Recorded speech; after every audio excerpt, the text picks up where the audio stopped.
You're someone with a vision for your practice, for your side hustle, and for your personal journey. But when it comes to establishing your path on how to get to where you want to be with your practice, things get a little messy. You're also someone who'd prefer to go in person instead of to groups and listening to everyone else's story. To me, it sounds like you could benefit from one on one consulting with our experienced practice of the practice consultants. From $5.95 a month and up, you can work with a consultant that will give you more direction and practical tried and tested tips matched to you and your goals. For more information, visit practiceofthepractice.com/apply. Again, that's practiceofthepractice.com/apply.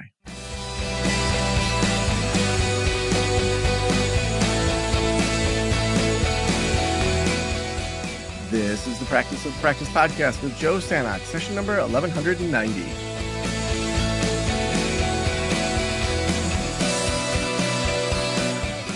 I'm Joe Stanok, your host, and welcome to the Practice of the Practice podcast. I am so excited to have you here. We kicked off our Future of series, and we're digging into a bunch of different areas of experts talking about the future. And so we started with the future of trust, and today we're talking about the future of learning.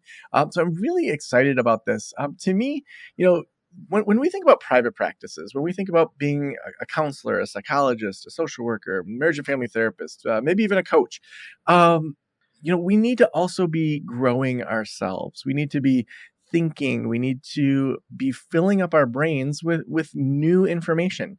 I just last night was talking with my partner, Claire, and we were talking about my very first year out of grad school. And I was reflecting because she had a friend who's going through some pretty heavy grief right now.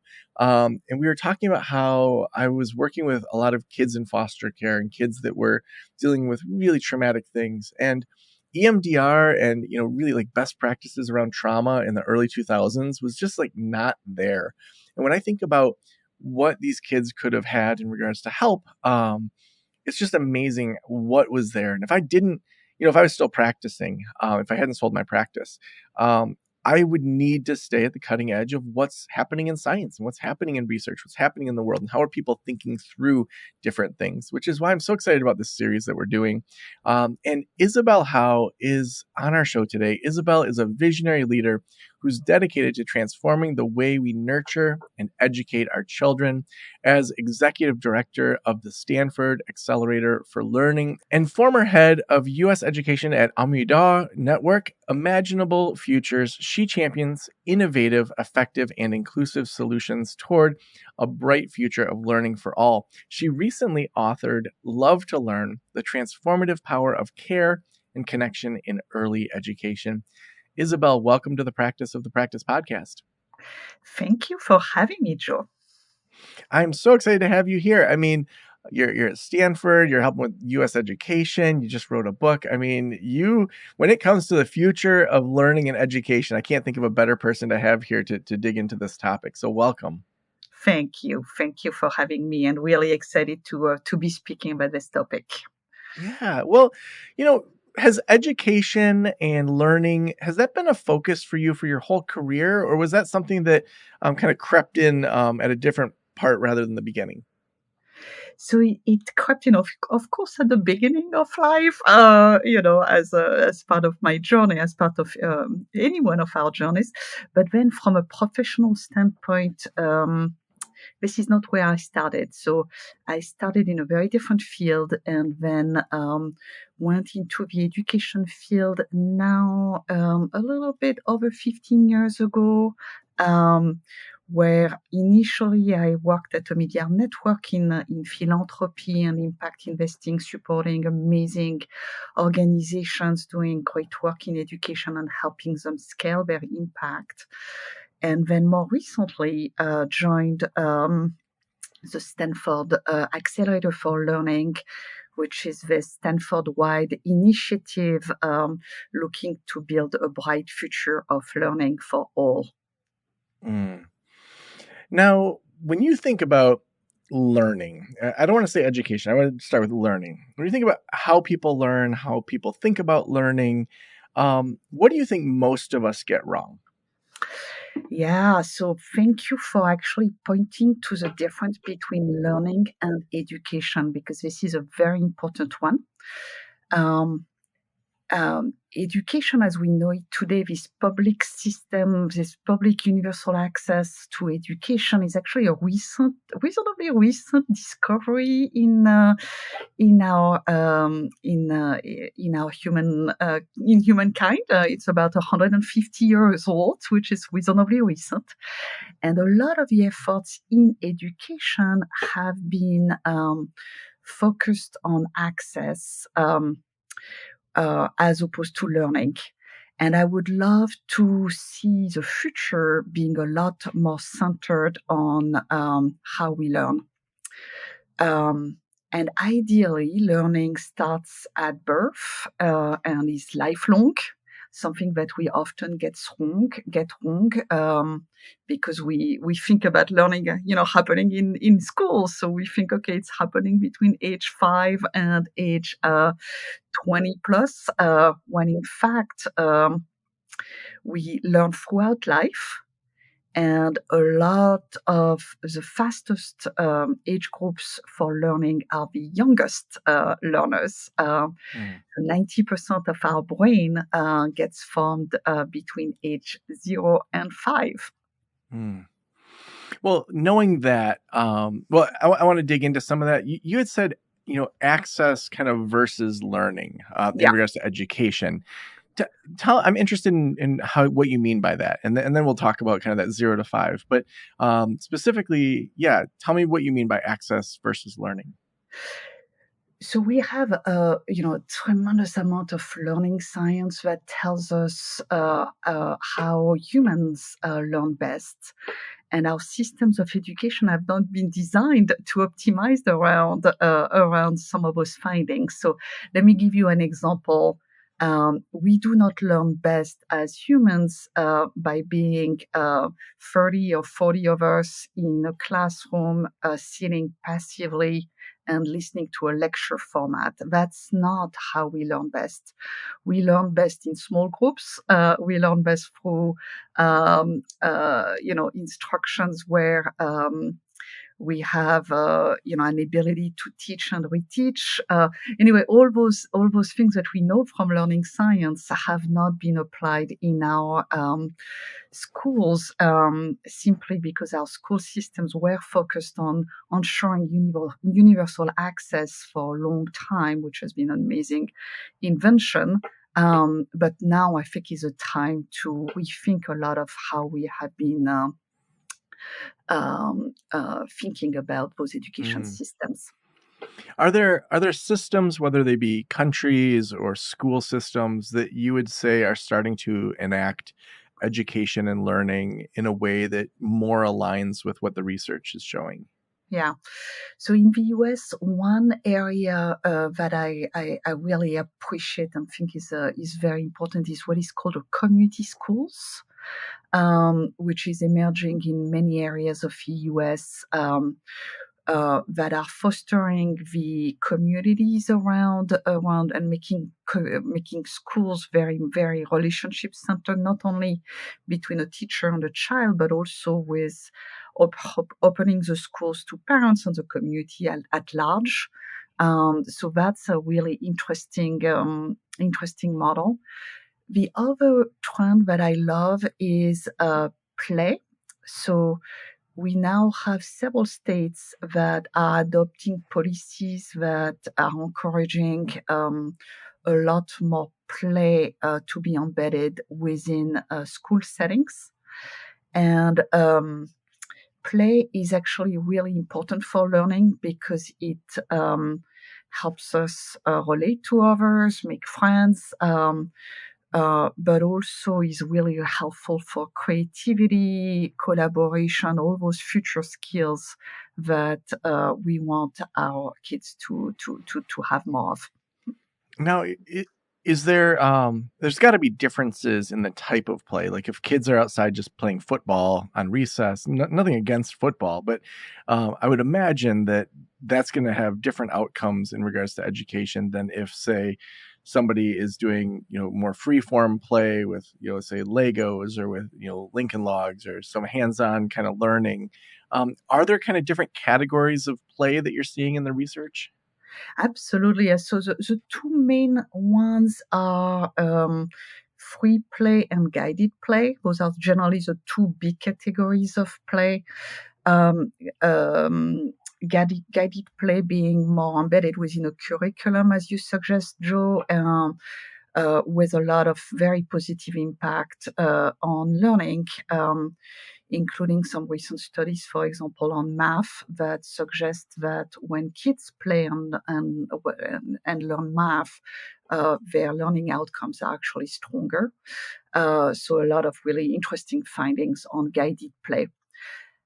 Free play and playing football is also important for other aspects, including problem solving or relating to others and emotional intelligence. So, all these other aspects that are maybe not math or literacy, so not the core academic topics as we think about, but other aspects of social and emotional development are very tied to play. So ensuring that kids have this ability to free play is also absolutely critical for child development. And one of the areas, Joe, that I'm actually concerned about, where if anything, in our school settings, we have taken away a lot of those recess times or ability for kids to, have play dates or other things with other little ones.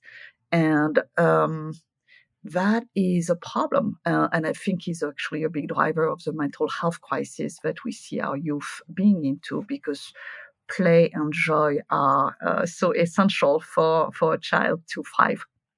Yeah. Yeah, and I wanna go back to kind of the 0 to 5 in a second, but even just thinking and reflecting in my own life, I've been doing improv comedy for 5 or 6 years, and, just it's interesting when I do these games with my daughters, they're 10 and 13, how it comes so naturally to them. Like they do improv all the time. They're making up stories with their dolls, with their buddies, with their friends. They're always improvising, and it's interesting how as adults, oftentimes we have to kind of refine these these aspects of play as adulthood, which I do want to get to, but let's not lose that 0 to 5. So you said 90% of the brain, 0 to 5. I think most of us probably have heard aspects of that in the research. What are we seeing in regards to how maybe as therapists we can encourage family members or parents or guardians to optimize that first 5 years to help children really develop to their potential in that first 0 to 5? Yeah, so um, I like to say that all babies are born billionaires. We are all born billionaires Mm, because we are born with like all the billions of neurons. And our human species is quite unique in the sense that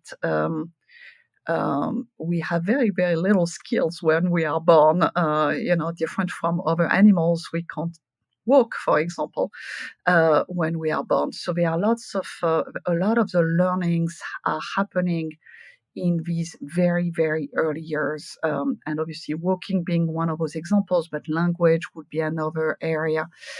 And all of this, Joe, as you and many of your listeners here would know, is happening through synaptic connections in these very early years of life. Those synaptic connections in the brain are essentially fueled by human connections. So one of the most important things that parents and any adult around young children can do is encourage and foster those beautiful human connections with a little one or little ones. And those can happen through, through play, as we discussed, through reading, through what is called generally in research serve and return, which is this beautiful image of a tennis match where if a child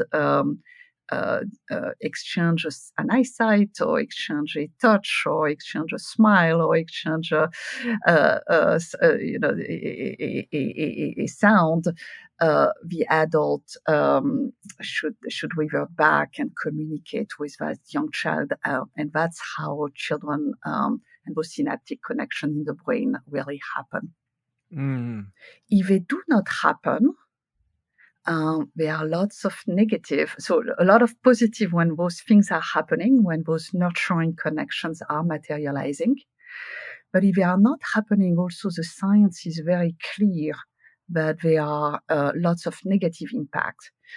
And there is one set of studies in particular that I've been obsessing on in my studies and research, which is the setting of the Romanian orphanages, which is a very sad period of history in our in our global history, where a lot of little ones had to be abandoned in Romanian orphanages, and then when that led to a lot of research on deprivation of human relationships in those settings. The conclusion is very clear, which is that if a child is deprived from nurturing relationships in those environments, their brain size is meaningfully smaller by about 10% in average, and their brain activity is also meaningfully lower, as observed by those researchers, plus a lot of other negative impact on later academic and life success outcomes.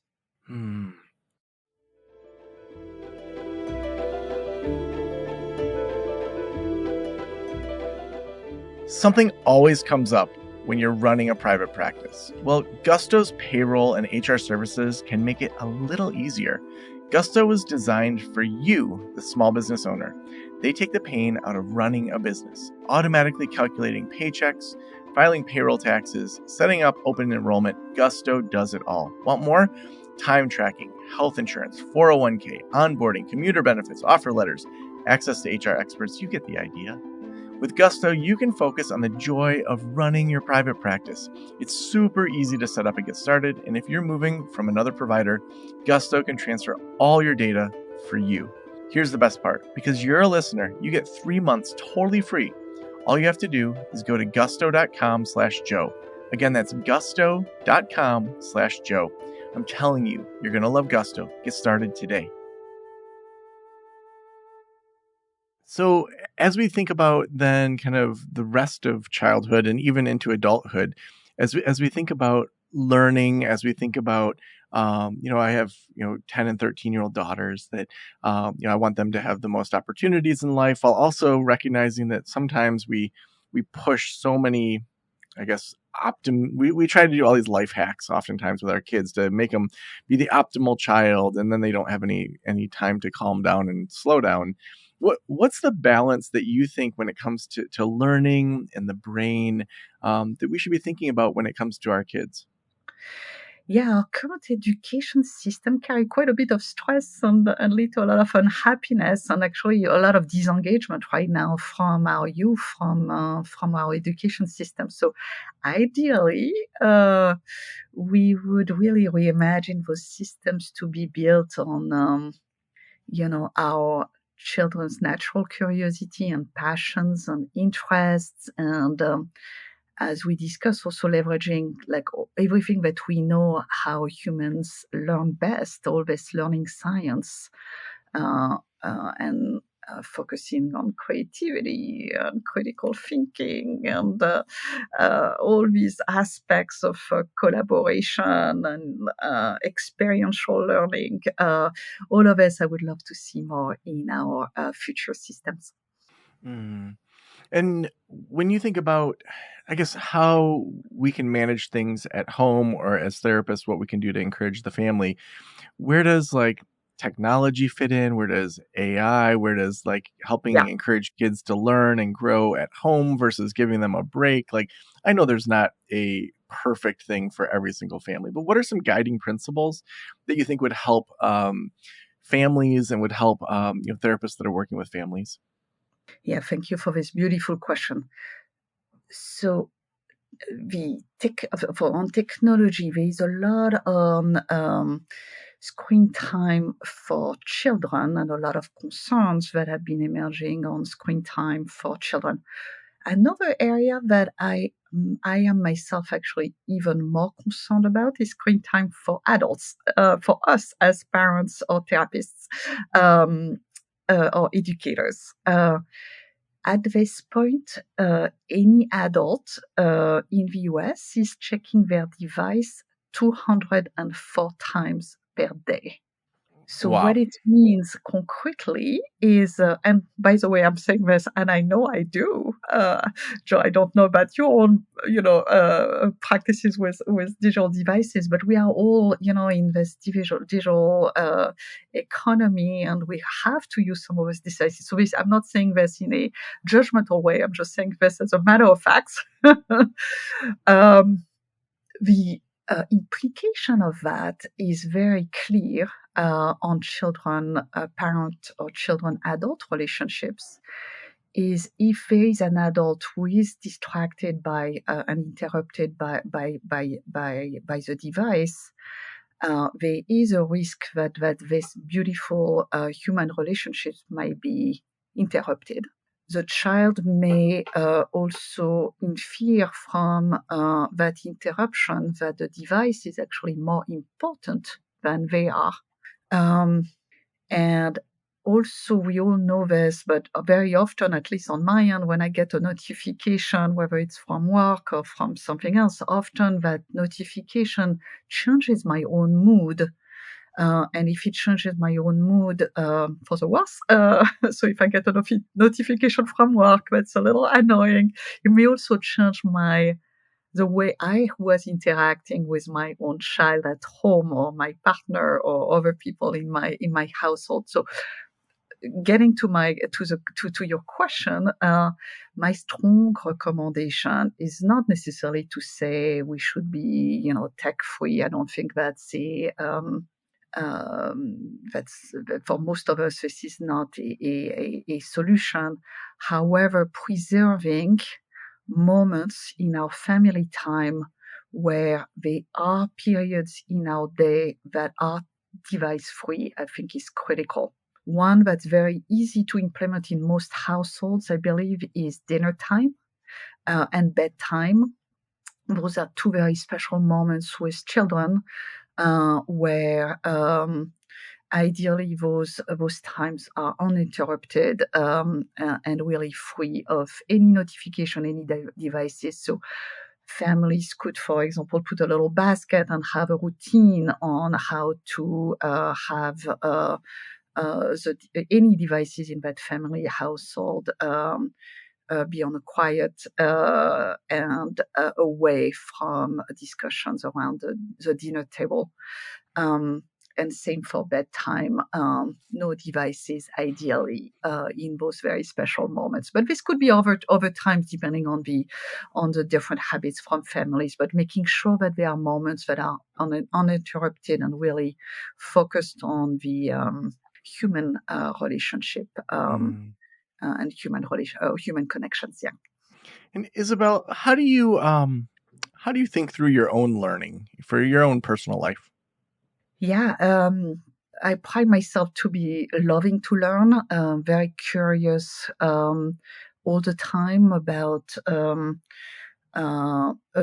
many different fields and many different aspects. So um, certainly loving like interdisciplinary learning in many ways. So learning about tech one day, but also about arts another day. It's just a combination of different aspects. Um, Also making sure that they are yeah, that there is this continuous process of learning, as opposed to thinking, okay, I was raised and I had this period in school and now I'm not learning anymore. I think that really learning is lifelong. And then connected to work, of course, like many of us have had to reinvent ourselves in so many ways, and will have to do this more and more. LinkedIn actually just published a really interesting study showing that there has been an increase of twofold in the number of jobs that and careers that people pursue these days. So we need to continuously reinvent ourselves. So lifelong learning is a critical aspect. Yeah. For me, a lot of reading. I love reading. So reading Mm. is one of those ways for me personally to learn continuously. Yeah. What are you reading right now? So right now I'm reading a fantastic book that has a funny title called Normal Sucks. And the topic is about it's written by someone who has learning differences and uh, has been concerned all his life about this concept of normalcy and how, especially school and education systems are very much based on this fake concept of normal when every one of us is very special and different. That sounds really interesting. We'll have to link to that in the show notes. Well, the last question I always ask is if every private practitioner in the world were listening right now, what would you want them to know? I would love for every one of you to know that how much relationships matter, and you all know this already. This is that's such an important thing, but we all know that. But we have forgotten almost. We are omitting this such important thing in our lives. So ensuring that we all focus on human relationships, especially in this time of artificial intelligence, which has all these technologies have great potential for connecting us better as humans, but also have a lot of risks of isolating us even more than we are. So I would say my big area of emphasis is ensuring that we all focus on human relationships as early as possible in the critical early years in particular, but throughout life as well. Mm, so awesome. If people want to get your new book, Love to Learn, or if they want to follow more of your work, where should we send them? Yeah, I have a website, isabellehowe.com. That would be one way. My work at the Stanford Accelerator for Learning is also online. If anyone is interested in following our research, we have a newsletter as well. And our website is accelerate.learning.stanford.edu. Mm. Well, Isabelle, thank you so much for being on the Practice of the Practice podcast. Thank you, Joe, for having me. Such an interesting conversation with you.